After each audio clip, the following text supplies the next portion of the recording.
Hey, dear one, today I want to share a personal story about healing the past. Okay. And it's an interesting story that has quite some layers to it.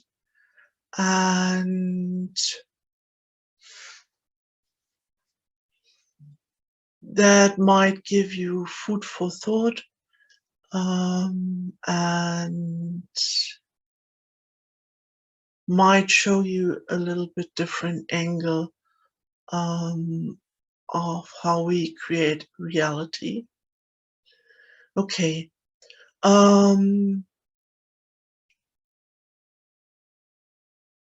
story starts with a very, very traumatic experience I had when I was 8 years old.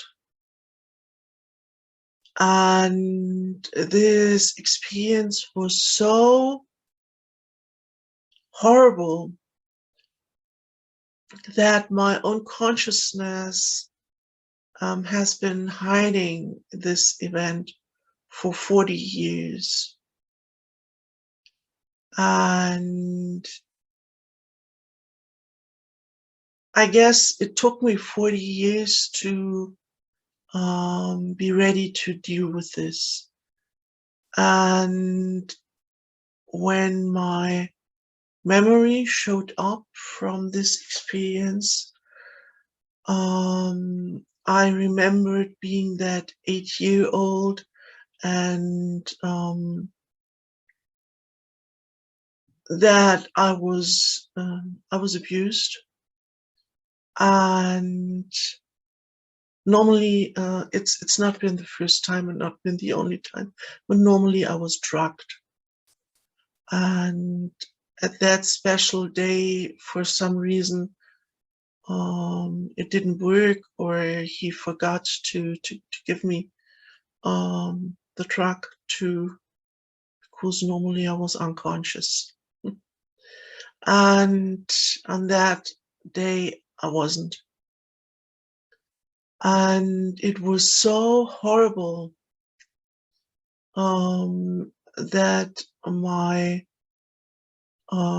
consciousness did split. That is, I think, typical for trauma. I was just leaving my body because it was a feeling like dying and really going out of the body, and then a feeling of blackness. And this is how my memory used to be. Okay. So when those memories came back and I started to try to heal my past and find assistance to work through that. While that time I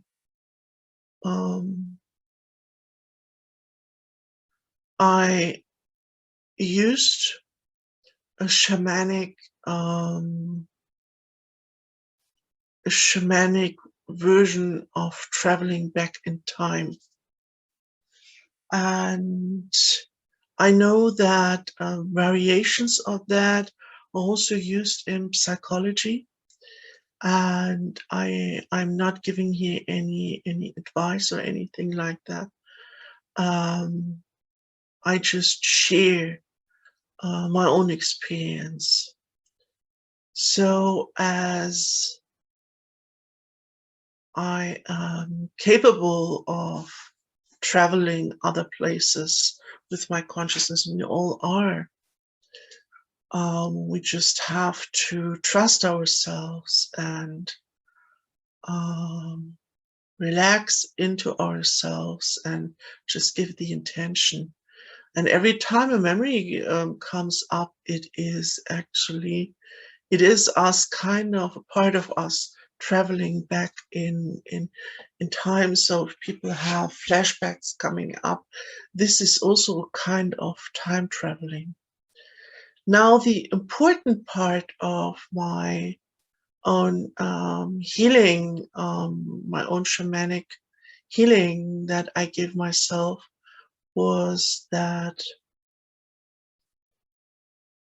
it was important that I was totally connected with my own heart and having the experience of being an adult, being a mother, being a healer, having compassion.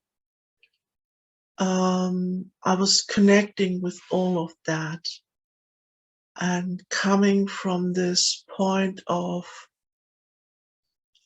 loving strength to not get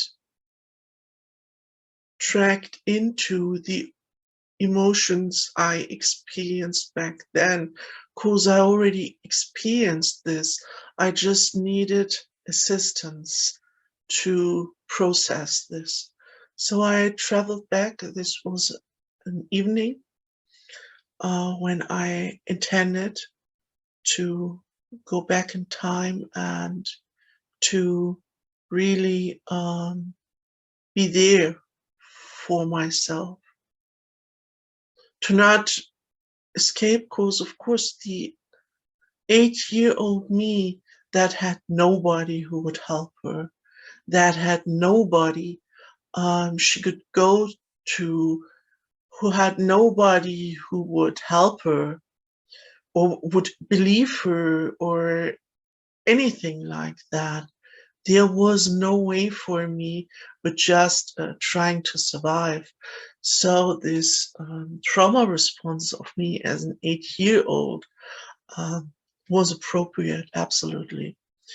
But now I was much older and way more experienced.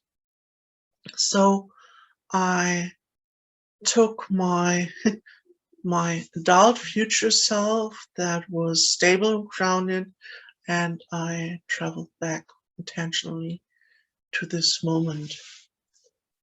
And I was just imagining to be there for me, to just take myself into the arm and say, okay, you will survive this, all is going to be fine. I'm here, you're not alone, and all is going to be well. And that sounds very, very simple. And in its core, it is simple. But as I said, I had to come from this point where I was centered in my future self that was, as I said, that was capable of dealing with the situation. And the worst thing about terrible experiences is if nobody is there for you. This is actually because the reason why things are really, really traumatic and why it is so difficult to heal. So I did a very, very simple thing, it seems. I just went back and I said, okay, I'm here, I'm present. All's going to be well. You're loved and you're safe. And I did that, and it was late in the evening. And after I did that, I went sleeping. So, yeah. And when I woke up the next morning, my past had changed because my memory of that incident has changed. My memory now told me I remembered myself as an 8-year-old, that there was a loving angel with me that was holding me in its arms. And this is how I see real angels, the real angels that is us. It's no being on some astral level. It's no outer power. Never hand over your power to outer beings. And the word angel is interesting because I was coming in and seeing things from a different angle, and could provide myself with what I needed as an 8-year-old. And I said this might be used in psychology today, variations of that, but I'm not here to give any advice in that area. Um, Not at all. I just share this, own experience, and it's also it's an old shamanic technique, because the ancients knew much about our soul before psychology got invented, and we had to be cut off from our soul essence, or our true being, from our free spirit, actually through a lot of religious and cultural programming. So we would be in need of of psychology, because the ancient ones already knew a lot. And I just wanted to share this, and you can ponder about that, what it means for reality. From my point of view, we cannot change what we experience, but we can assist ourselves, because time isn't real in the way we think it is. So we can assist ourselves. And yeah, also if we are having worries, can ask our future self to give us a heads up, because we are the ones that are creating our reality.